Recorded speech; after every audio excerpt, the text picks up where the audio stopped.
Les Mayas ont été de fins observateurs du ciel et ont donc décrit les mouvements des planètes avec beaucoup de précision. On a retrouvé des observatoires à partir desquels ils faisaient leurs observations.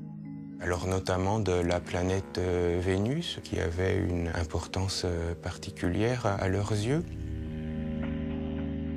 La divination est un aspect très important de la culture maya qui transparaît même dans l'usage qu'ils ont fait de l'astronomie, dans la mesure où on peut considérer qu'ils étaient plus des astrologues que des astronomes.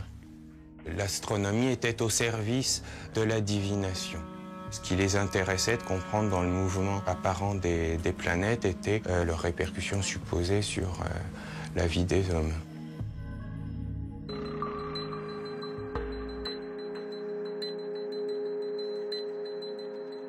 Le 21 décembre 2012, ce sera le solstice d'hiver, voilà. Oui, puis donc on va tous préparer Noël, certainement, enfin j'espère. Lorsqu'on fait une recherche sur Internet pour le 21-12-2012 et le calendrier Maya, entre autres amalgames et approximations, on tombe sur l'image de la pierre du soleil, qui se trouve au musée d'anthropologie de Mexico. Et qui est en fait un calendrier aztèque et qui ne mentionne absolument pas la date à laquelle donc on fait correspondre le 21 décembre 2012.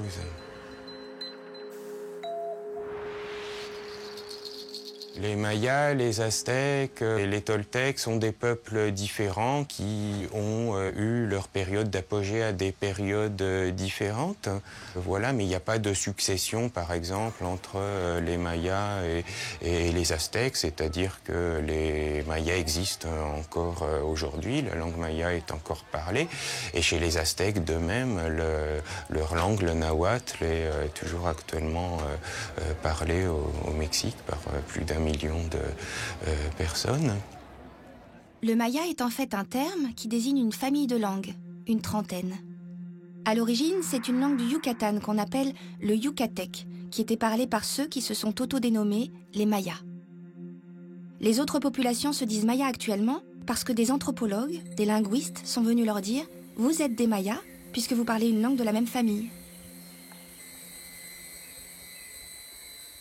La découverte des temples et des ruines mayas s'est faite petit à petit. À l'époque coloniale, il y a déjà des rapports qui mentionnent la visite de telle ou telle personne dans tel lieu et l'existence de ruines anciennes, sans forcément les attribuer aux Mayas. Et c'est dans les années 1830, avec les voyages de Stephens et Catherwood, puis plus tard avec Alfred Maudslay, qu'on a fait connaître au monde l'existence d'une culture dont il restait un grand nombre de réalisations matérielles. Des temples, des stèles, des palais, en les reconnaissant comme étant des témoignages de la culture maya.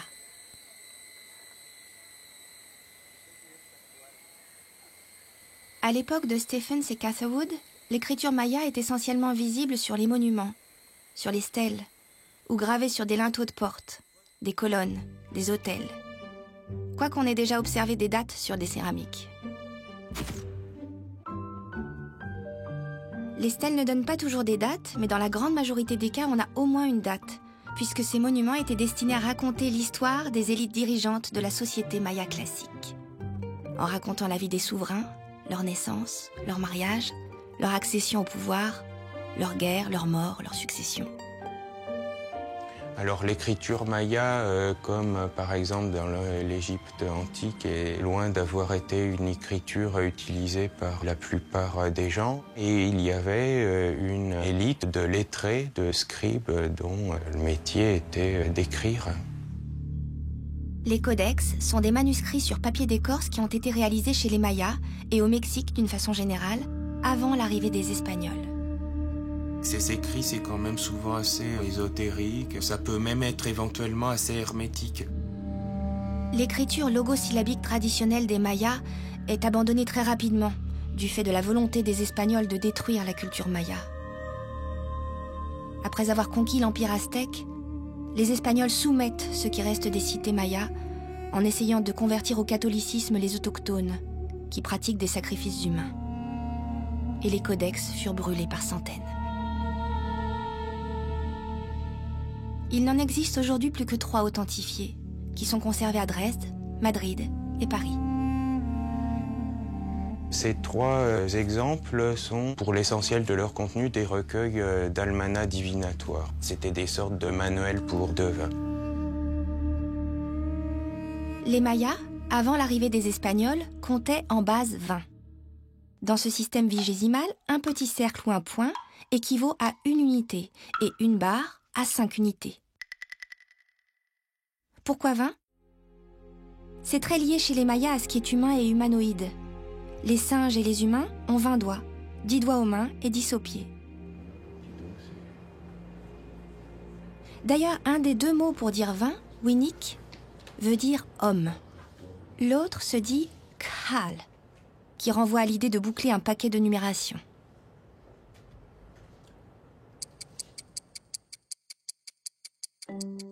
Voilà ce à quoi pourrait ressembler le calendrier maya, car il n'existe aucune représentation connue à ce jour. Pour donner une date, les Mayas avaient l'habitude d'utiliser 2 cycles principaux. Un cycle, connu sous le nom de Tzolk'in, qui comprend 260 noms de jours différents, et un cycle plus en rapport avec l'année solaire qu'on appelle le Haab, composé de 365 jours. Le Tzolk'in, ou calendrier divinatoire, combine les nombres de 1 à 13 avec 20 noms de jours. Imish, Ik, Akbal, Kan, Chichan, Kimi, Manik, etc. Ce qui donne 1 Imish, 2 Ik, 3 Akbal, 4 Kan, 5 Chichan, etc. Et le Hab, le calendrier solaire, qui est composé de 18 mois de 20 jours. Plus un mois de 5 jours, le Wayeb, 5 jours un peu maléfiques. Ce qui donne par contre ici 0 pop, 1 pop, 2 pop, 3 pop, 4 pop, jusqu'à 19 pop pour le premier mois, puis le mois suivant, 0 UO, 1 UO, 2 UO, 3 UO, et ainsi de suite. Une date est donc l'association des 2 cycles. Par exemple, 4 Arao, 8 Kumku, et le lendemain, 5 Imish, 9 Kumku, de sorte qu'un même nom de jour ne sorte que tous les 52 ans. Parce que 73 fois 260 est égal à 52 fois 365 est égal à 18 980 jours. C'est le plus petit commun multiple entre les 2 cycles. Puisqu'une date se répète tous les 52 ans, pour la différencier des autres mêmes dates, les Mayas les associaient à un décompte de jours depuis une date origine du grand cycle, que les mayanistes appellent le compte long. Le nombre de jours se dit kin. Et il faut 20 jours pour faire un mois qui se dit winal. Puis 18 mois pour faire un tun, c'est l'année de compte, 360 jours. L'unité supérieure est le katun. Un katun, c'est 20 tun, 20 fois 360 jours. L'unité encore supérieure est le baktun, qui correspond à 20 katun, 144 000 jours. Un grand cycle dure 13 baktun, 1 872 000 jours. Un peu plus de 5000 ans.